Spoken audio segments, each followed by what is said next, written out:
I'm Jerry Apps. Was born and raised on a small farm in central Wisconsin. I'm a graduate of Wild Rose High School, which is, at those days, there were 100 of us in the entire high school. I was privileged to attend the University of Wisconsin, Madison, back in the 1950s. And then, because the Korean War was on, I was supposed to go to Korea. But I enrolled in ROTC, and by the time I graduated, the Korean War was over. I started writing way back in high school because I had polio, and I couldn't do what every other kid could do. I couldn't hardly walk, so I took typewriting at the encouragement of the coach, who told me that I'd probably never make any of the teams, which was true. Typewriting class was also the newspaper office, and so by the time I was a sophomore, I was a newspaper reporter for the Rosebud, which was the name of the newspaper, and I worked my way up to being editor of the newspaper, and which was a wonderful time because the school, for whatever reason, no one censored me at all. I could do whatever I wanted, and I did. I wrote all the editorials, I wrote the juicy gossip, I wrote everything. So that's where I really got interested in writing.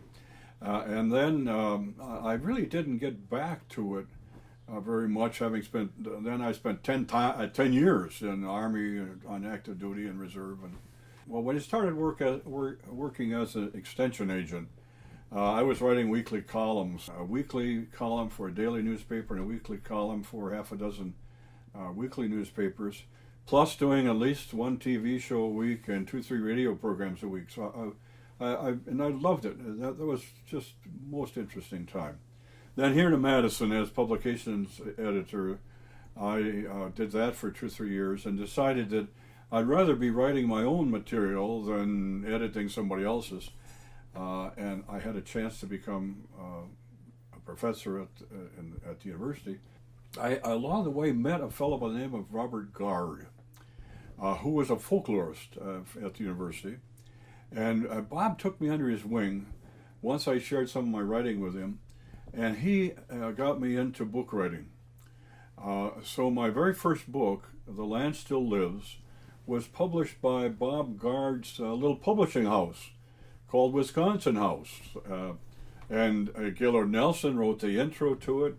And I never got over my interest and wanting to continue book writing. But right now I'm writing a memoir I have a contract with the Historical Society Press called Once a Professor.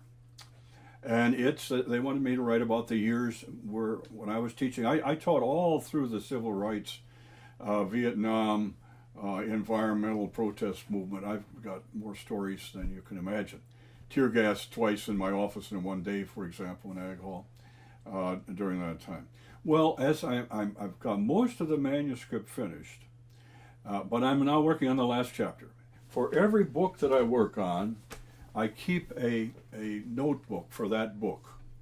And this is the one on Professor. And in this notebook, this is how I can work on 4 books at the same time. I keep track of where I am, what I'm thinking. It's got everything under the sun in it. What I'm thinking, what the outline is, I put in the mind maps. It's just a day-by-day record. All right, I've written 18 chapters so far for this book called Once a Professor. And as I noticed that I've written 60,428 words. I'm a little over. I'm supposed to be at 60,000, but I'm not going to worry about that right now. What I'm going to try and do is to work on what I call final thoughts. And in revising, and I do a little bit of revising when I leave a project behind for a while, and I've not come back to this one for a while, I'll read the first part of it. And I read it out loud. It sounds a little silly maybe to do that, but I read it out loud. And so I'm going to read. I enrolled at the University of Wisconsin-Madison, and the College of Agriculture scholarship allowed me to do that. So that's pretty good. Right now I'm not gonna change any of that. So I'm gonna move down here to well, let's see, what did I say here? I'm gonna read this part. I may have to do something with this. With the exception of those brief periods of Army active duty, one time for 6 months and several times fired, on January 8th, 1994. So that's oh yeah, and I don't know if I want to do more with this or not.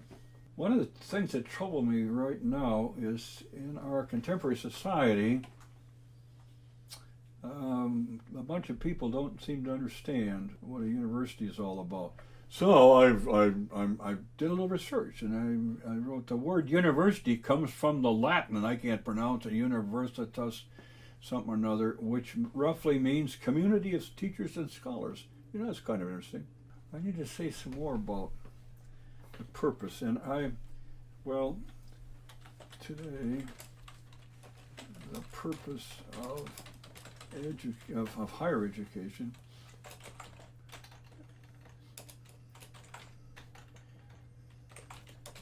is often misunderstood. The university's purpose is much broader than that. It includes that, but it's much more. One major purpose is to prepare students for jobs not yet even known.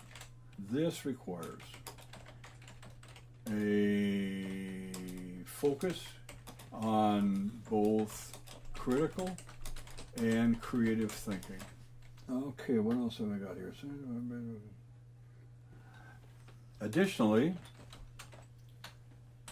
the university should focus, get it right.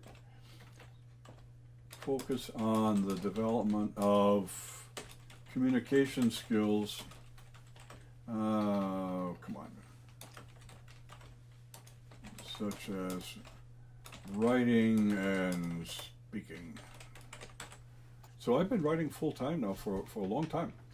And I have dabbled in a variety of areas. I write children's picture books. I have a couple of those. I have 3 young readers' books, one of which is fiction. And I have, 35, 40 nonfiction books, along with 8 or 10 professional books that I wrote when I was teaching at the university. So it's been great fun. And I've stuck to a theme, mostly, of being a rural historian and a storyteller and story writer. I'm a firm believer in the power of the interest in and what can be accomplished with a story.